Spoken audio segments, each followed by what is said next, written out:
Faltam 9 dias para 2 eventos que serão seguramente marcantes para a economia, não só das criptomoedas, mas também a economia global. Temos também que falar sobre a Lightning Network, que tem aqui umas novidades fresquinhas. Um estudo indica que os bancos vão ser os líderes do mundo das criptomoedas. E também vou-vos responder à questão: qual o motivo pelo qual o mercado tem estado a subir? E vocês seguramente vão entender. Meus amigos, vale muito a pena ver o episódio 2.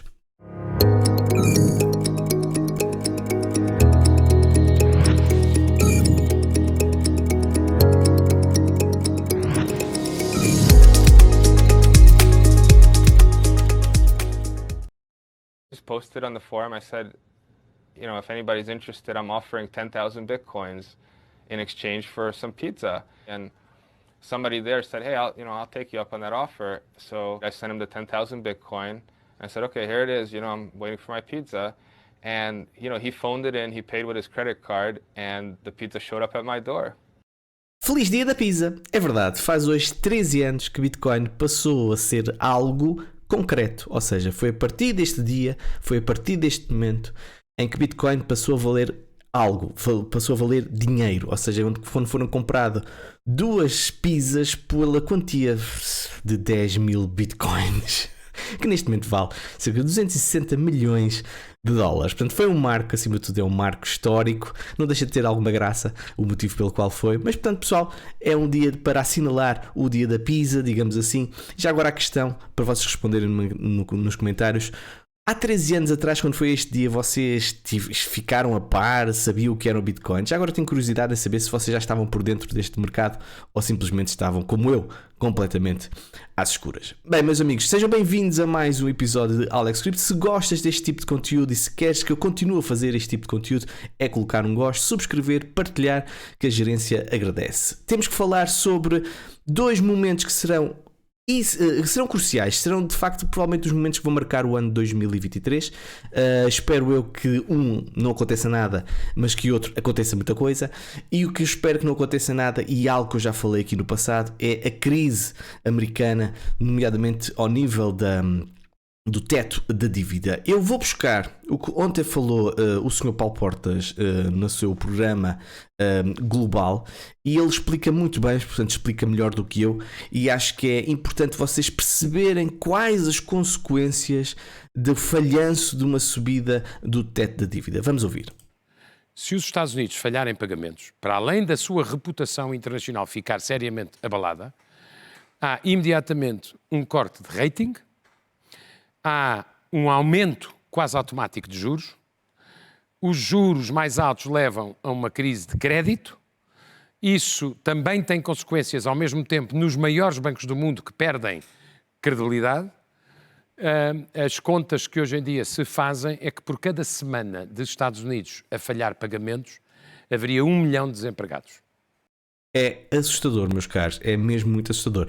Lembrar também que ele também explica no seu comentário que há uma série de países, nomeadamente alguns europeus, que estão expostos à dívida americana. E se os Estados Unidos não conseguem pagar essa dívida, reparem bem, a consequência que também pode ser, pode ser, também será sistémica a todos esses países. Portanto, será um efeito catastrófico, digamos assim. É quase uma bomba nuclear económica se acontece uma coisa deste género sem ser resolvida no imediato. Ou seja, como ele disse, cada semana que passa 1 milhão de pessoas são desempregadas, para nós percebermos bem as consequências quase dantescas de um falhanço da subida do teto da dívida. Ele depois também fala algo que neste momento está a acontecer e que evidentemente são boas notícias, é que as negociações já começaram entre os republicanos e os democratas. E o que é que os levou para esta mesa de negociações? Bem, eu acho que, antes de tudo mais, Wall Street falou.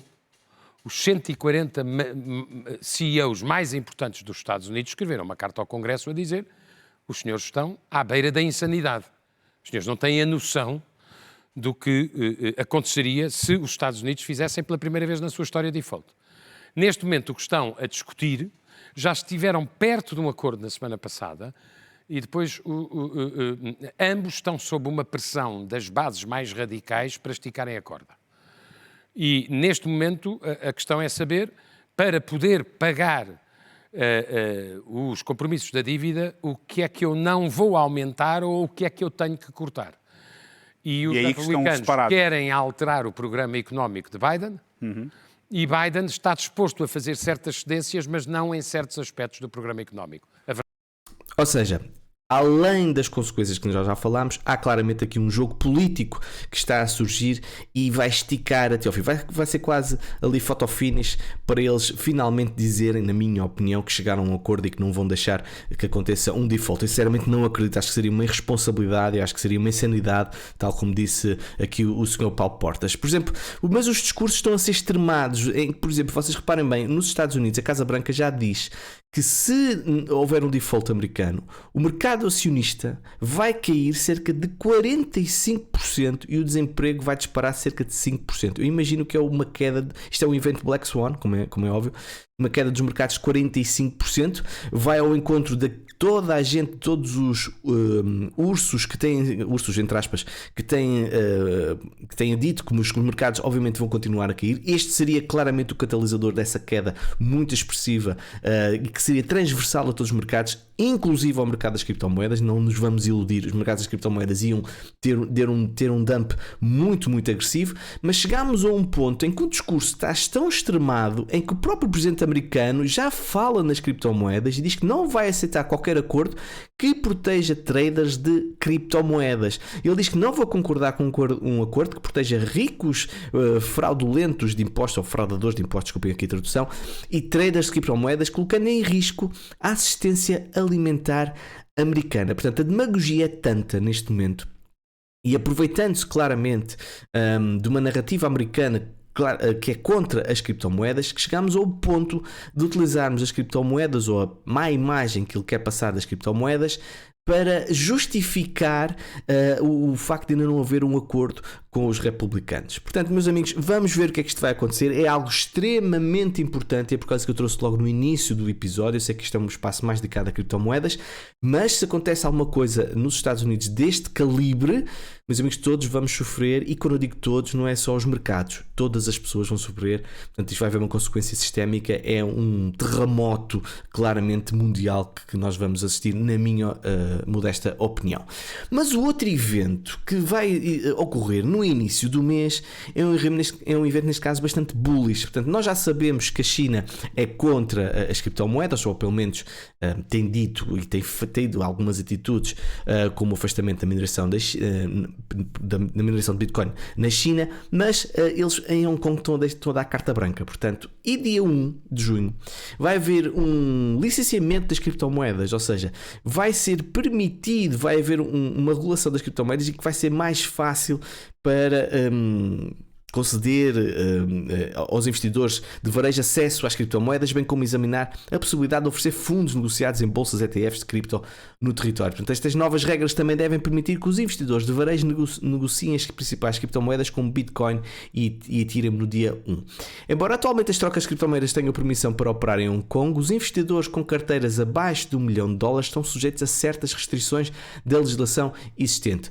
O regulador também está a conduzir vários projetos piloto para avaliar as vantagens dos ativos digitais e as suas aplicações nos mercados financeiros, incluindo a tokenização de títulos verdes e o desenvolvimento da própria moeda digital do Banco Central de Hong Kong. Portanto, vai haver um abrir de torneira e deixar a coisa correr para que os investimentos fluam de uma forma mais natural em Hong Kong. E já sabem que Hong Kong, obviamente, é um sítio com muito dinheiro e muita gente, obviamente, será bastante bullish, mesmo que isto não aconteça como a garantia dos iogurtes, não é? Do prazo de validade, que não é das 11h59 para a meia-noite que as coisas ficam estragadas, os iogurtes ficam estragadas, vai ser a mesma coisa que não vai acontecer aqui no mercado das criptomoedas. Isto pode ser algo que demore semanas ou meses, mas vai ser muito importante, na minha opinião. Porém, temos algumas nuvens que mesmo empresas licenciadas dizem que abrir contas bancárias é difícil em Hong Kong. Portanto, Hong Kong disse que quer ser uma hub cripto, mas os seus bancos estão a rejeitar os pedidos de abertura de conta. Portanto, há uma certa resistência neste momento que ainda surge em Hong Kong. Espero que ela seja ultrapassada de uma forma gradual. E também eles têm apenas 8 funcionários da Securities and Futures Commission que estão a lidar com cerca de 80 aplicativos. Portanto, também temos uma questão de quantidade de pedidos que estão a ser feitos em Hong Kong para os investidores entrarem no mercado, para empresas serem abertas, e é pouca gente para tratar de toda a burocracia. Mas pronto, não deixa de ser boas notícias aquilo que vai acontecer no início de junho em Hong Kong. Vamos lá ver se depois concretiza ao nível do preço.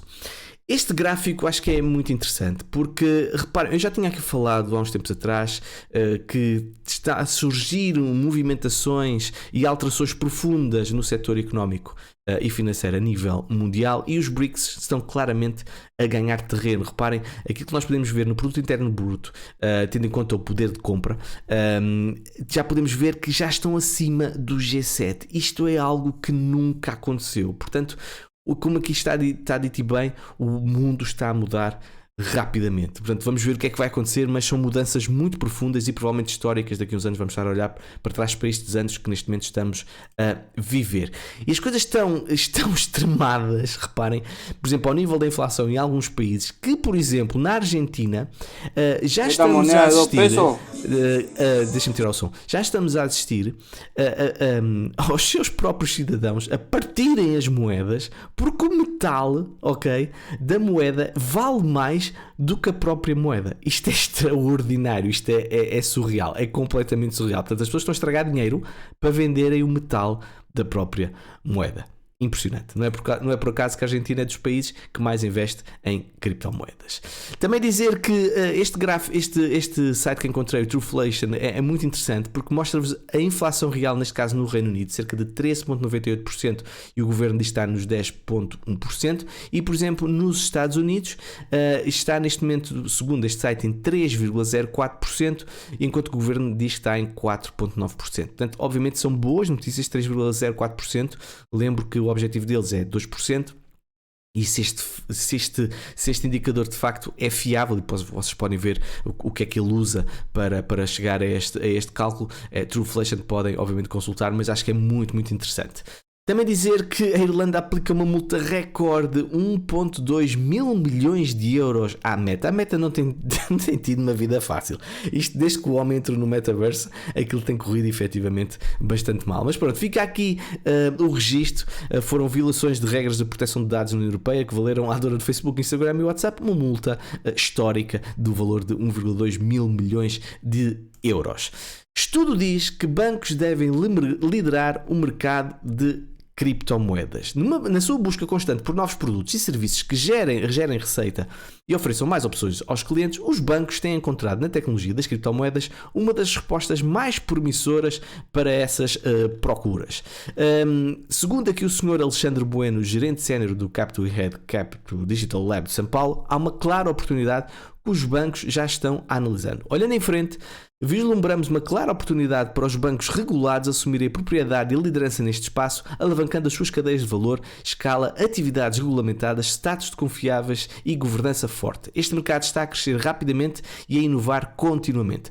Mas os projetos de criptomoedas e ativos digitais de instituições financeiras tradicionais só irão descolar quando se estabelecer uma compreensão profunda dos riscos inerentes a estes produtos. Esta narrativa do que o setor bancário vai entrar nas criptomoedas é factual, ou seja, isto já está a acontecer. Evidentemente que não está de uma forma massificada e vocês não vão ali ao banco ali da esquina e vão dizer, olha, desculpa lá, queria comprar Bitcoin, e eles vão olhar para vocês e que amigo, não temos nada disso, está bem? Isso é tudo scams, é o que eles normalmente devem dizer. Mas aquilo que nós costumamos assistir é que o setor bancário normalmente aproveita-se das oportunidades, ok? E nós estamos a assistir isso em Portugal. Ainda ontem vimos na televisão os dados mais recentes dos lucros do setor bancário, que foram conhecidos na semana passada, e são obscenos. E não é por acaso que Portugal está no fim da lista de países que têm as taxas de depósitos mais baixas. Obviamente, portanto, os bancos estão-se a aproveitar da inflação e depois ainda por cima têm comissões altíssimas e têm também taxas de depósitos extremamente baixas. Portanto, eles estão-se a aproveitar claramente da situação, apesar de se terem aproveitado de nós no passado. Fecha parênteses. Aquilo que eu quero dizer é que os bancos vão seguramente atacar o setor das criptomoedas. Não vamos ter a mínima dúvida disso, porque isso efetivamente vai acontecer. E há uma tese, agora vamos entrar aqui no campo da especulação, que diz que aquilo, por exemplo, está acontecendo nos Estados Unidos vem muito também de uma pressão do setor bancário, ou seja, o afastar das plataformas de cripto, como a Binance e outras, a luta que está a ser feita à Coinbase, pode ser para fazer um chega para lá para este tipo de plataformas que chegaram lá primeiro e para depois entrarem os bancos tradicionais felizes e contentes a dizer: meus amigos, agora já podem investir em criptomoedas aqui connosco, nós disponibilizamos este tipo de produtos e lá. Isto é apenas uma teoria da conspiração, mas que seguramente nós vamos ter bancos cada vez mais interessados no setor das criptomoedas. Isso para mim não é uma surpresa, ou não será uma surpresa no futuro. Notícia muito interessante, o aplicativo Bitcoin Payments, que se chama Strike, por causa desta tradução Strike, o gajo disse greve, aqui o tradutor não é muito inteligente, não tem inteligência artificial. O aplicativo Strike neste momento vai expandir-se para cerca de 65 países, portanto é uma empresa focada exatamente para a transação de Bitcoin e utiliza a rede Lightning Network. Portanto, quando nós sabemos que a taxa de transação de Bitcoin na rede base está efetivamente mais cara e está bastante elevada, esta é uma jogada muito inteligente por parte aqui do Sr. Jack Mallers, em que vai e aproveitou a conferência que está a decorrer de Bitcoin em Miami, e então vai expandir-se para mais 63 países para implementar o seu Strike, que usa a Lightning Network. Este tipo de aplicativos vai permitir adoção em massa, meus amigos. Eu acho que isto efetivamente é uma boa notícia para o setor das criptomoedas. Quem não está muito bem é Hotbit, que interrompe operações e pede que os utilizadores retirem os seus fundos. Portanto, é uma plataforma que neste momento vai terminar e existiu durante 5 anos e 4 meses e é mais uma das comunidades, mais uma plataforma